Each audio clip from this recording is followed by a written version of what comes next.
Stanford University.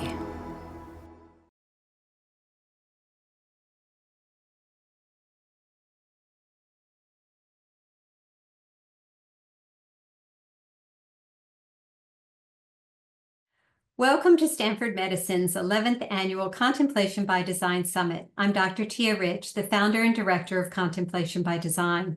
It's my distinct honor to be introducing our next speaker, Dr. Richard J. Davidson. Dr. Davidson will be talking to us about well-being is a skill, perspectives from contemplative neuroscience. Dr. Richard Davidson is the William James and Vilas Research Professor of Psychology and Psychiatry and founder and director of the Center for Healthy Minds at the University of Wisconsin-Madison. He is also the founder and chief visionary for Healthy Minds Innovations, Incorporated. Davidson received his Ph.D. from Harvard University in psychology in 1976. Davidson's research is broadly focused on the neural bases of emotion and emotional style, and methods to promote human flourishing, including meditation and related contemplative practices. He has published over 650 articles, numerous chapters and reviews, and edited 17 books. He is the author, with Sharon Begley, of The Emotional Life of Your Brain, published in 2012, and co-author with Daniel Goleman of Altered Traits, published in 2017.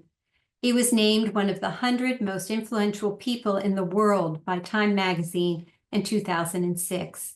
He was elected to the National Academy of Medicine in 2017 and appointed to the governing board of UNESCO's Mahatma Gandhi Institute of Education for Peace and Sustainable Development in 2018.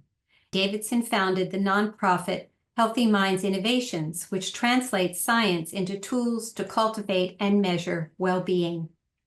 Dr. Davidson has notified us that he had a call to another significant engagement, so his prepared remarks will be shared via a video.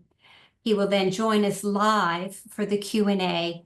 And now I am honored to turn it over to the presentation by Dr. Davidson. I'm sorry I can't be with you in person. This talk will be a brief overview of some of our work that has led us to this very simple conclusion, which is exemplified in the title, yet quite a radical conclusion, we believe, and that is that well-being is a skill.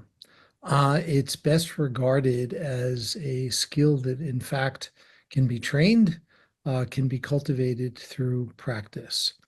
I'm a neuroscientist and a psychologist by training, and when I began my career, I began with a very simple question. Why is it that some people are more vulnerable to life's slings and arrows, and why are others more resilient? And in the early part of my career, I focused quite a bit on the adversity side of this equation, and that all changed for me in 1992 when I first met His Holiness the Dalai Lama. And the Dalai Lama asked me in 1992 why I could not use the tools of modern neuroscience that I was using to study anxiety and depression and fear, and bring those tools to the study of kindness and to the study of compassion. I did not have a very good answer for him on that day in 1992, but it was a wake-up call for me, and we began to orient our work toward these positive qualities. And so this is really the journey that I'd like to very briefly provide an overview of today. And let's begin with this inspirational photograph. This was actually taken in 2001, and it is one of the many times the Dalai Lama has come to visit us on our campus at the University of Wisconsin-Madison. And here we are showing him MRI and how we can interrogate the structure and function of the human brain using MRI. These were in the early days of MRI. This was 2001. And so this was the first time the Dalai Lama saw that we can use these instruments to actually measure neural activity that corresponded to mental activity. So this was a very pivotal moment. So I want to begin this presentation with a little bit of bad news. I promise I won't dwell on this for the entire presentation by any means, but this is important because it sets the context for our discussion, and it is something that surprises none of you, but it needs to be appreciated for the magnitude of the challenge that we're facing. Our well-being indeed is in rapid decline, and there are many indicators of this. And today I'll give you just a few.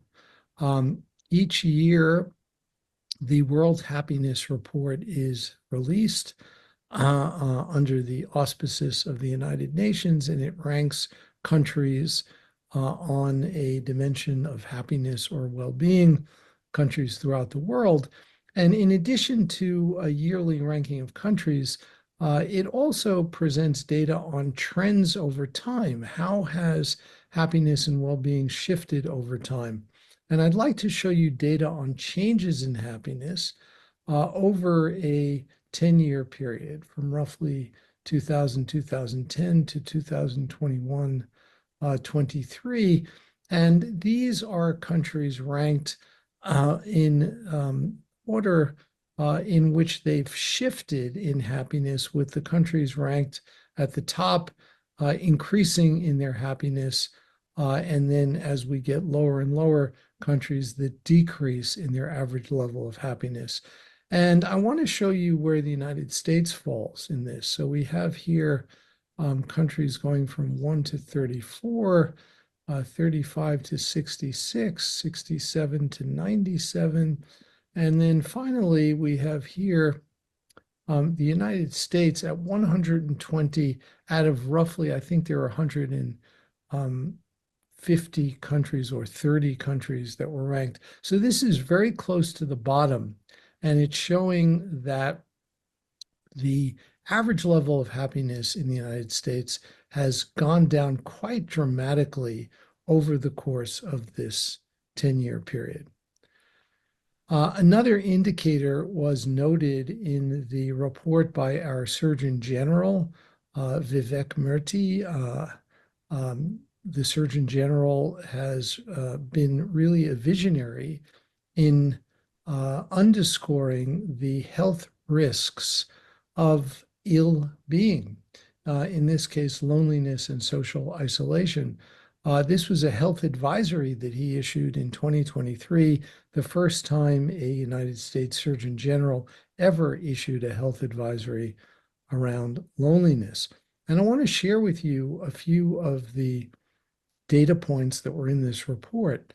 What you see here, if you just look at the panel in the upper left-hand corner, this is a measure of social isolation. And what you can see is that over the course of this period that goes from 2003 to 2020, there is an increase of social isolation of 24 hours per month. This is the amount of time people are spending in social isolation in the absence of any other person. And this is a big trend. 24 hours per month, you can see it begins before the pandemic and is exacerbated during, well, actually, this is really all before the pandemic. So these are trends that occurred before the pandemic and then have become more severe during the pandemic. If you look at the panel in the lower left-hand corner, this is a measure of social engagement with friends. And you can see here there's been a systematic decline over this 7-year period, with a decrease of 20 hours per month on average in the amount of social engagement with friends. And so you can see, I won't go through the other panels, but these changes represent very dramatic changes in the social ecology, the social fabric of our lives. Another amazing fact, which was in this report, is illustrated here, and that is that social isolation or loneliness is a greater risk factor for our physical health than smoking 15 cigarettes a day. The data on this slide show that lacking social connection is a greater risk factor for premature mortality than is smoking 15 cigarettes a day.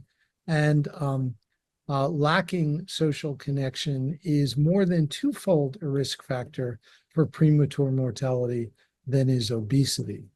So these are really pernicious trends, and they underscore the magnitude of the problem that we are facing today.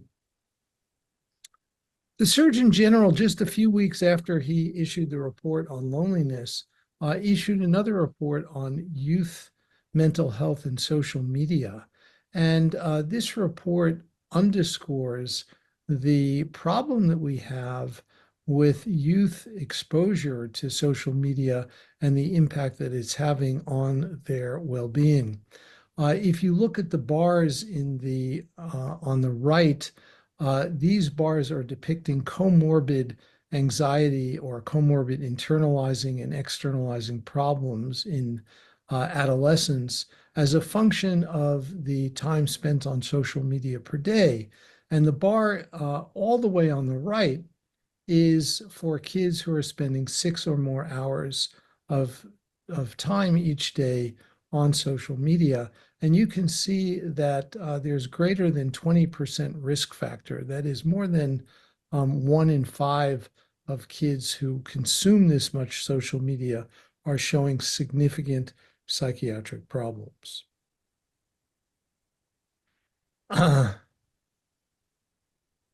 So I want to show you one other data point here, and this comes from an international study that evaluated the well-being of 151 countries and looked at these data in relation to longevity, to the life expectancy in these countries.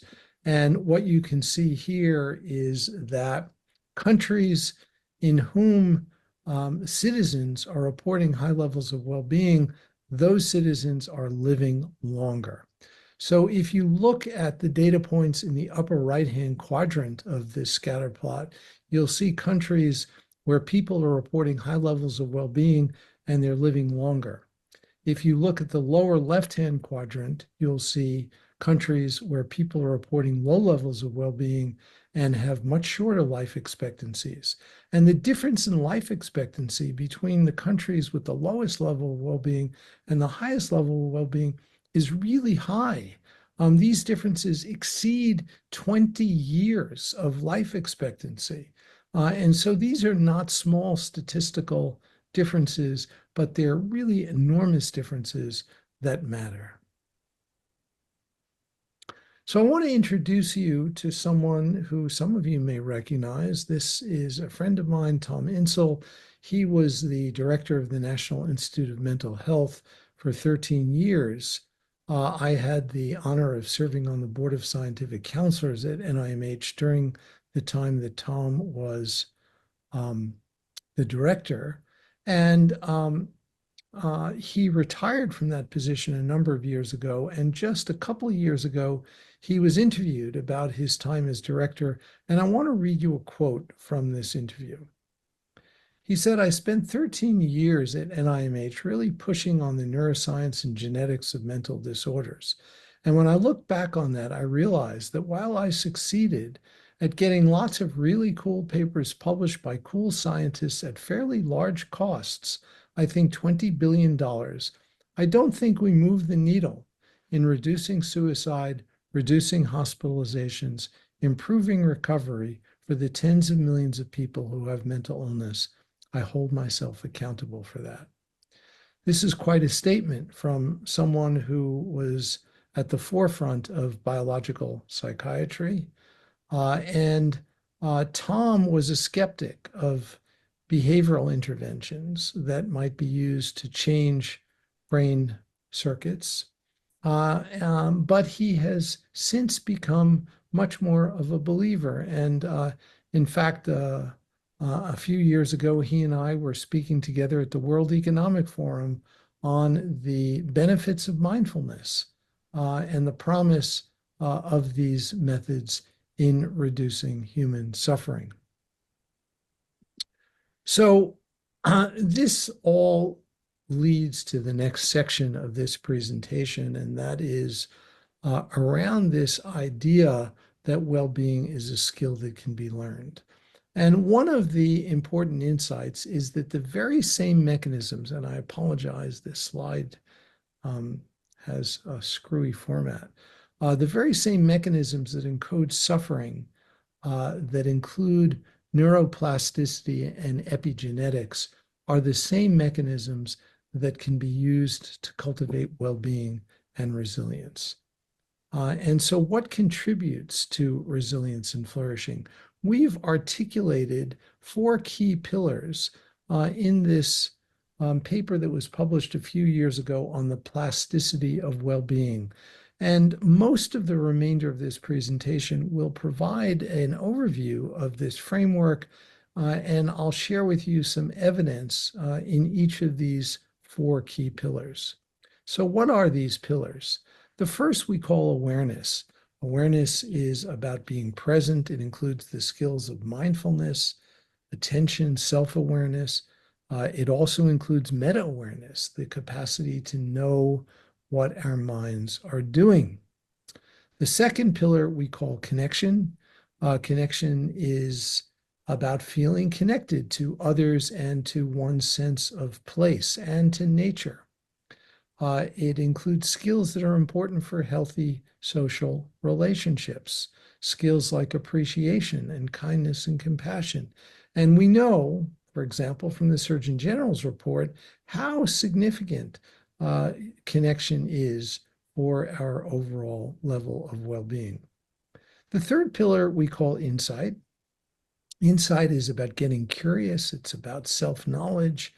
And it's mostly about our understanding of the nature of the narrative that we all carry around about ourselves. We all have a narrative, which is a set of beliefs and expectations. And the narrative that we hold is who we are as when we think of ourselves. And that narrative, these beliefs and expectations, literally filter the world. The world that we experience is experienced through these beliefs and expectations. And what's really important for well-being is not so much changing the narrative, but it's changing our relationship to the narrative so we can be a little bit more free of this narrative so that it doesn't completely hijack the rest of our mind. And this is really an important element in resilience and other attributes of well-being. And finally, the last pillar is purpose. It's about staying motivated. And it's not so much about finding something more purposeful to do with our lives, but how can we find meaning and purpose in even the pedestrian activities of daily living? Can we find meaning and purpose in taking out the garbage, in washing the dishes? And the answer is, of course we can. It simply requires a little bit of reframing. So I'd like now to take a deeper dive into each of these 4 pillars of well-being.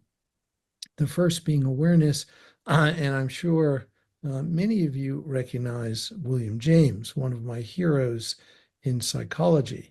And as I'm sure most of you know, James wrote a 2-volume tome in 1890, published in 1890, called The Principles of Psychology.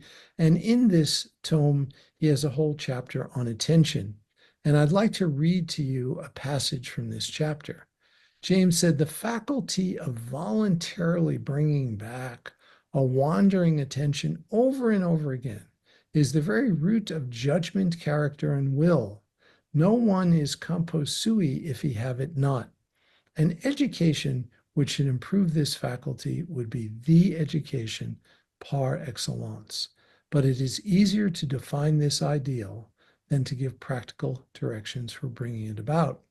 I think if James had more connection to the contemplative traditions, he would have instantaneously seen that if nothing else, these practices from these traditions provide a technology for educating attention.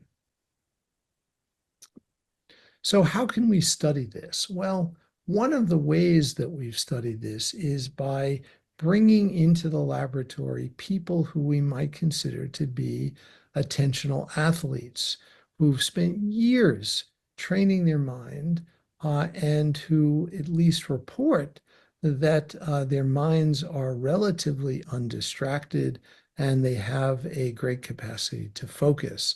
And so in this picture is a young Tibetan Lama that we've studied extensively. He is quite well known, actually. He's written a number of popular books on meditation. His name is Mingyur Rinpoche. And at the time that we first tested him, he had on average he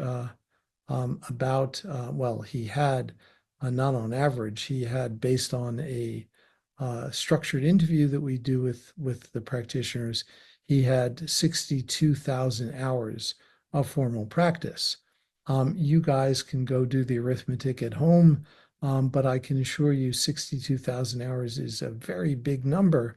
And so we reasoned that we would start with these people, see if their brains look different before we move on to novice practitioners, because if we didn't see differences in the brains of these kinds of people, very unlikely that we'd see differences in novices. So this is actually a figure from the first paper that we published on these findings with long-term practitioners. It was published in 2004. And what you can see here are EEG data, brain electrical data, during a resting period and then a meditation period. And what you can clearly see is that the brain looks different during meditation. And the meditation period is filled with these high amplitude gamma oscillations. This is indicative of a brain that is exhibiting increased synaptic plasticity, and gamma oscillations are also a marker of focused attention and insight. And there are many questions about what this gamma signal means in these long-term practitioners, but what it does show is that the brains of these individuals are different, and they're different not only when they're meditating, but when you compare the long-term practitioners to age and gender match controls, they're showing increased gamma oscillations, not only during meditation, but also during the so-called resting state. These gamma oscillations are also highly synchronized across widespread regions of the brain, which may be a correlate of the kind of panoramic awareness that they report during their meditation. So a little bit now about connection. Connection is, remember, qualities that are important for healthy social relationships, qualities like kindness and compassion. And I want to illustrate here a very different kind of study where we took people who've never meditated before and we did a randomized controlled trial. We randomly assigned them to one of two conditions, both of which they were told are interventions that we know can improve a person's well-being. One condition was a compassion meditation condition, which I'll tell you about in just a moment. And the other condition was derived from cognitive therapy, an empirically well-validated treatment for anxiety and depression, and also to cultivate well-being. And in the cognitive therapy, participants were taught to reappraise events to render them with a more positive outcome. So the compassion meditation that we taught participants required or invited them to bring into their mind different categories of people. For example, we started with a loved one, and they brought this person into their mind and their heart, and they were instructed to envision a time in their life when they may have had some difficulty, and then cultivate the genuine aspiration that they be relieved of that difficulty. Uh, and they were taught to use some simple phrases like, may you be happy, and may you enjoy the conditions of happiness. May you be free of suffering, and the causes of suffering. And they were instructed to use whatever phrase that might convey similar language that might feel more comfortable if they chose to use another phrase. And they were told to simply say the phrase a few times in their mind silently, and then to simply rest. And they began with a loved one. They then moved on to themselves. They then moved on to a person that we call a stranger, someone whose face you recognize, but you don't know them well. It could be someone who works in the same building you work in, could be someone who takes the same class you take, but you don't really know much about them. And even if you don't know any details in their life, just imagine a time in their life when they may have had some challenge and cultivate the aspiration that they be relieved of that difficulty. And then finally, we have people move on to a really important category, probably the most important category, and that is a difficult person, someone who pushes your buttons, who annoys you. Maybe not the most difficult person, but someone who is difficult. And then do the same thing with them in a very genuine way. Bring them into your mind and your heart. Imagine a time in their life when they may have had some challenge, and then cultivate the genuine aspiration that they be relieved of that suffering using these kind of simple phrases. May you be free of suffering and the causes of suffering. May you enjoy happiness and the causes of happiness. So that's what we did. And we brought them into the scanner before and after this training. And they did the training for 2 weeks, 30 minutes a day, very short, total of 7 hours. And at the end of the 2 weeks, we gave them an economic decision-making task to see if we can measure the behavioral change that might be induced by the compassion training. And we hypothesized that participants who receive compassion training would behave more altruistically. So we would be able to measure pro-social or altruistic behavior in this economic decision-making task. So here are the data showing that folks who are randomly assigned to the compassion group in green are behaving significantly more altruistically, more pro-socially on this economic decision-making task compared to their counterparts who are taught reappraisal training. And then their brains also changed. And here what we're showing is a change in functional connectivity between a region in the dorsolateral prefrontal cortex and a region in the ventral striatum, the nucleus accumbens, and the extent to which this functional connection was strengthened actually predicted the magnitude of their altruistic behavior on the economic decision-making task. So these findings are really a proof of concept. Nobody thinks that these changes in the brain will endure if a person does not continue to practice. But what they do show is that the changes that occur in the brain occur after just modest amounts of training. In this case, a total of 7 hours is sufficient to produce a measurable change in the brain. So now moving on to insight, one of the ways we can probe the changes in the brain with insight is to challenge a person. And you know, when you go to a cardiologist and he or she evaluates your cardiovascular function, one of the things that a cardiologist might do is to put you on a cardiac stress test where you might be on an exercise bike or a treadmill. You stress the heart, and the evaluation consists in part in looking at the response of the heart to this challenge. So we can equivalently challenge the mind and the brain. And one of the most effective ways of doing that is with physical pain. And so in this experiment, we used heat as the noxious stimulus. Heat is very realistic, and we can deliver the heat through a thermode that is placed on the ulnar surface of the wrist. It's a very sensitive area, and the thermode has water circulating through it very rapidly. The temperature of the water can be precisely regulated, and through that we can produce a heat sensation safely, but very realistically. I've had this done to myself many times, and it's quite intense. So the way this experiment worked is that we gave everyone a little taste of this painful stimulus. So they had an experience of what this would be like.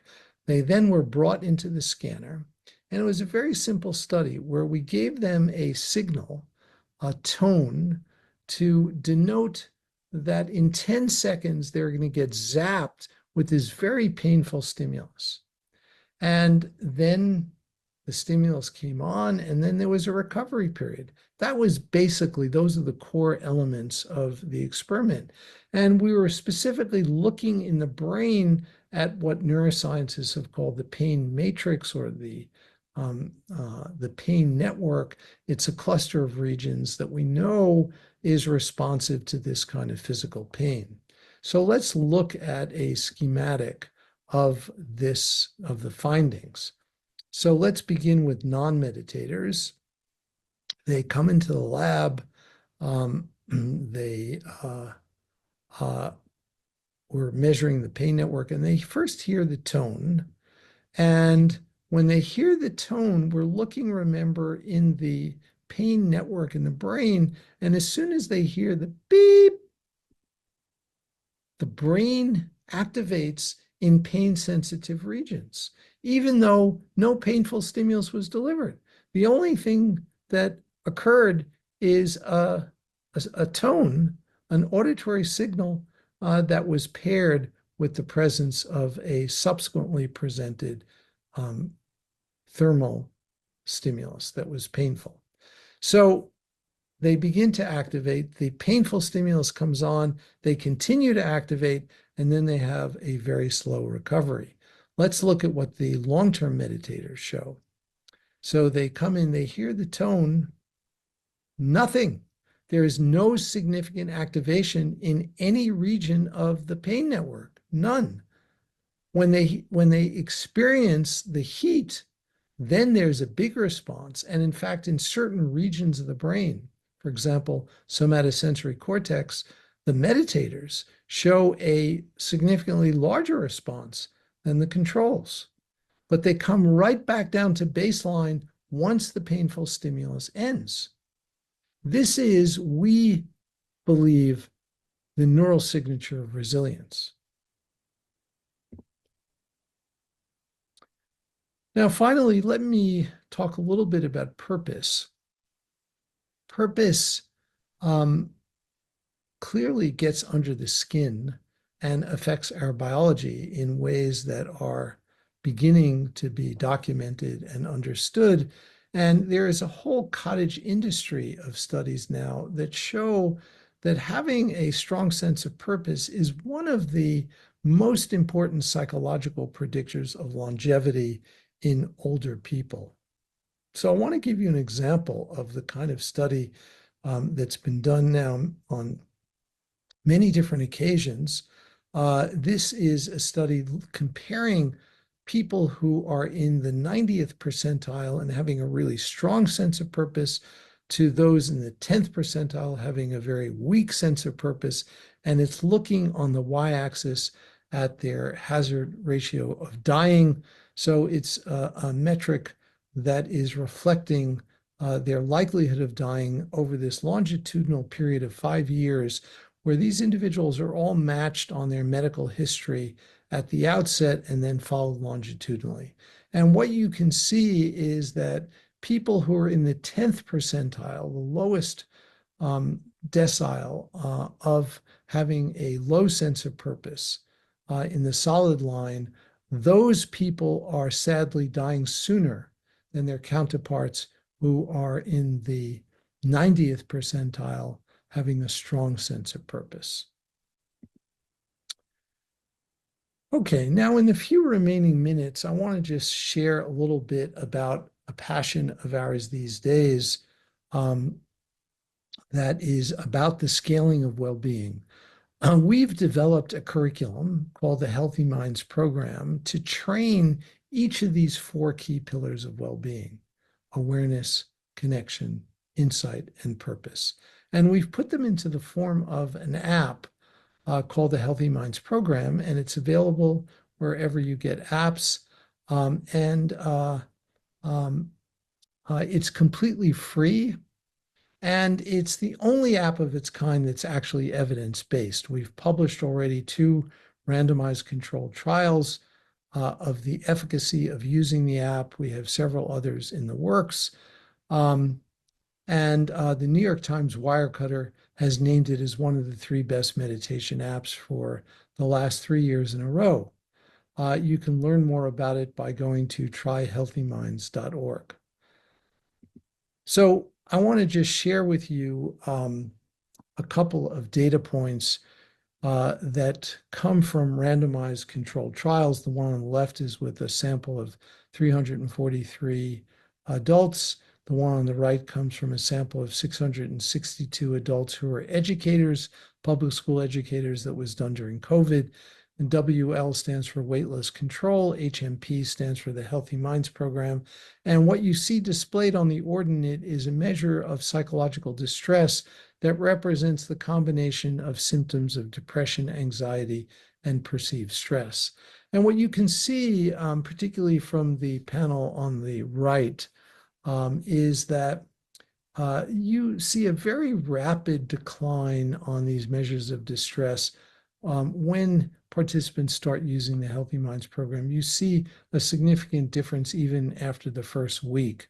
Those differences, and I should say this is a 30-day program that they're doing here, and those reductions in distress persist for 3 months following the formal offset, the formal completion of the program. We've since shown that these gains persist for an even longer period of time in more recent research. So this is on the left showing you the same figure I showed you in the previous slide. On the right is a replication of those data in public school educators that we tested in Louisville, Kentucky. And we used a more rigorous control group that I won't go into in detail, but it was a more active control group rather than a weightless control group, and a longer follow-up. What you can see is, again, a very robust reduction of psychological distress as a function of engaging with the Healthy Minds Program. Among educators, we also see that they show gains in their appreciation and trust of school administrators, district administrators, which represents a kind of global change in the whole system that's produced by this simple intervention.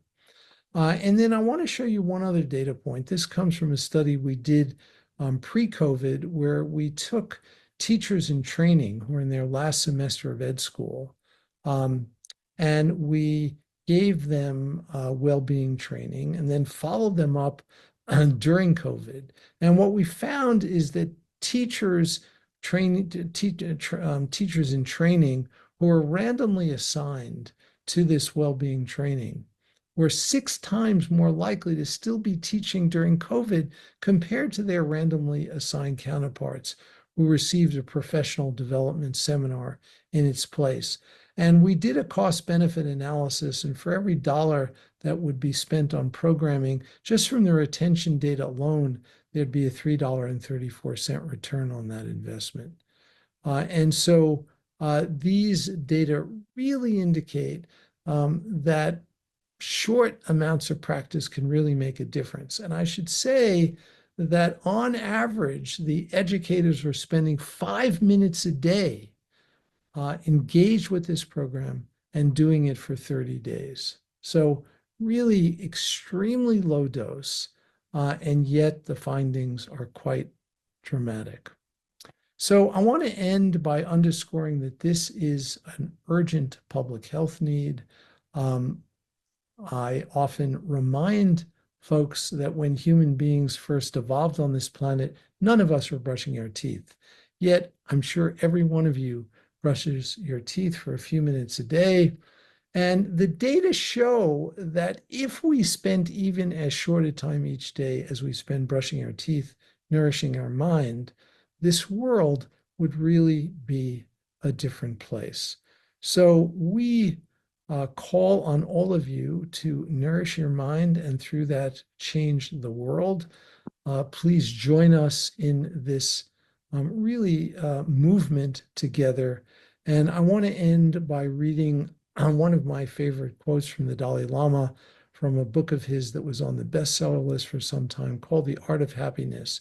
And he said, the systematic training of the mind, the cultivation of happiness, the genuine inner transformation by deliberately selecting and focusing on positive mental states and challenging negative mental states is possible because the very structure and function of the brain, but the wiring in our brains is not static, not irrevocably fixed. Our brains are also adaptable. So thank you very much. Please go to our websites to learn more about our work.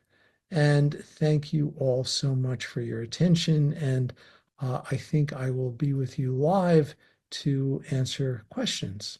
So thank you. As Dr. Davidson just said, he will be joining us live in just a moment. And I think I hear him coming in. There he is. Wonderful. Thank you for being here. Yeah, sorry I didn't have the link apparently, but I'm happy to be here now. We're just delighted, and we're so grateful for all that you have done and your generosity in publications and presentations and in joining us for a live Q&A. If I may, we'll just move right to our first question, which is that there are studies that indicate that mindfulness is contagious, meaning that people are more mindful if they are randomly assigned to be in the presence of mindful people, even without verbal or nonverbal communication. What do you hypothesize might be the means through which mindfulness is transmitted from one person to another? Well, thank you for the good question. And I think that the answer is likely to be through the demeanor of the person who is putatively mindful, the way she or he comports herself, their emotional disposition, their warm-heartedness. And of course, it goes beyond mindfulness. You know, the work we do on contemplative interventions in well-being is not a mindfulness-based intervention. It goes way beyond mindfulness. Mindfulness is one of several other important components. And so the other qualities like warm-heartedness and wisdom are also going to be reflected in these nonverbal aspects of behavior, which help to convey the contagious element, if you will, of how it feels to be with someone who really is flourishing and awakened. Thank you. In your prepared remarks, you had shared awareness, connected insight, and purpose as the pillars of well-being rooted in contemplative science and practice. Would you speak to whether these are domains that are cultivated in a linear fashion, or co-cultivated simultaneously? Yeah, it's a great question. And the way it is often done in the contemplative traditions is the order, roughly the order in which we have them listed as awareness, connection, insight, and purpose. Often awareness is um, trained first, but we don't know whether this is best for everyone. In fact, we have reason to believe that it's probably not best for everyone, and there may be optimal strategies that differ among different kinds of people. And this is really one of the important questions for scientific research today is how can we better personalize these practices and provide each person with her or his own individualized path, if you will, that may be most optimal given his or her um, configuration of cognitive and affective behavior. In your prepared remarks, you shared primarily MRI data, and people are interested if whether any of the biomarkers, especially some of the more recently proposed markers in the blood about gene expression, could be part of a screening and self-monitoring process around the benefits and efficacy of one's contemplative practice in their lifestyle. Well, I think that the biomarkers are interesting and important in helping us to reveal how these practices may impact certain biological systems that may be relevant to health. Having them be used as markers of progress on the path, I think, is exceedingly hazardous. And I would strongly recommend against that. I think it's way too premature, and it also is privileging certain systems and measures that just happen to be the ones that have been studied. There may be other ones that are much more important that we haven't yet figured out. And so I think it's best to rely on internal cues and on the feedback from others in one's social network about how we're doing. And I think at this point in time, these cues will be much more reliable and valid than any biological measures that we might use. Thank you for your wisdom and expertise on that important question. Our next question is, thank you for the talk. How does improving individual resilience relate to reducing structural causes of distress? And can contemplative practices be helpful for people struggling with severe systemic causes for their mental health difficulties? Yeah. So obviously, this is super important. And obviously, the question is not either or, it's got to be both.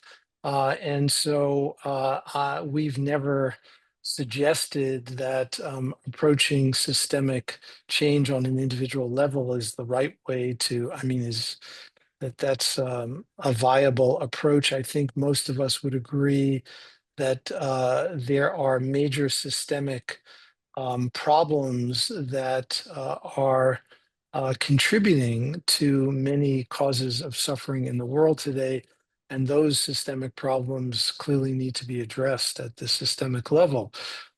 However, if we're going to address those systemic problems, we need to have people who don't burn out, who are resilient, who have vitality, and individual contemplative practice can really help in cultivating resilience and vitality for change makers who are on the front lines, particularly working on these elements of systemic change. So we clearly need both. Both are important, and there are going to be different strategies for each.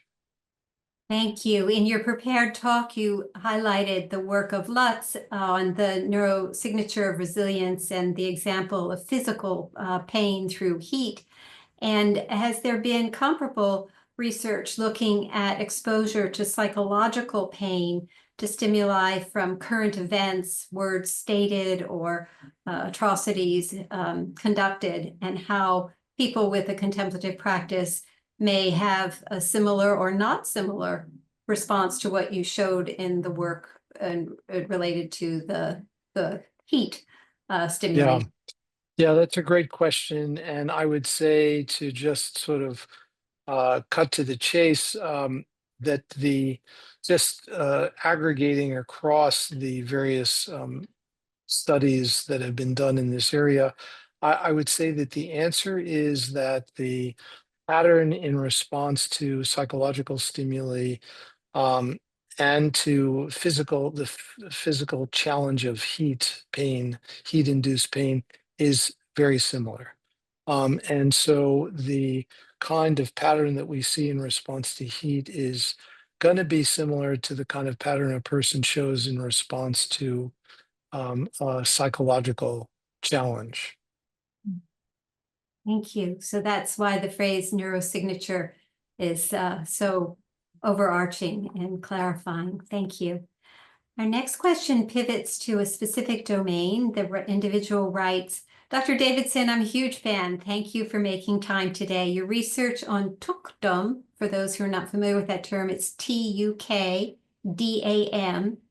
Your research on tukdom explores the boundary between life and death, where monks remain in deep meditation even after clinical signs of death.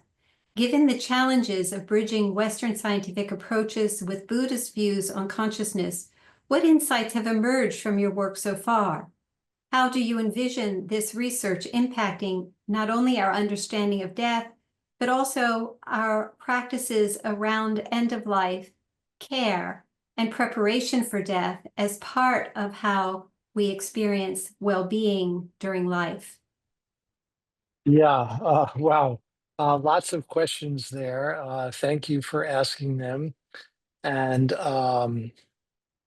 I'll try to do them justice in a succinct way. For those of you who may not be aware, a number of years ago, His Holiness the Dalai Lama asked that we undertake this research with dying yogis in the Tibetan Buddhist tradition.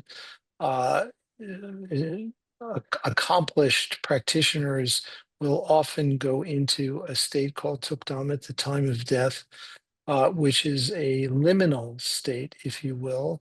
It is one that is said to occur after conventional signs of death, conventional by Western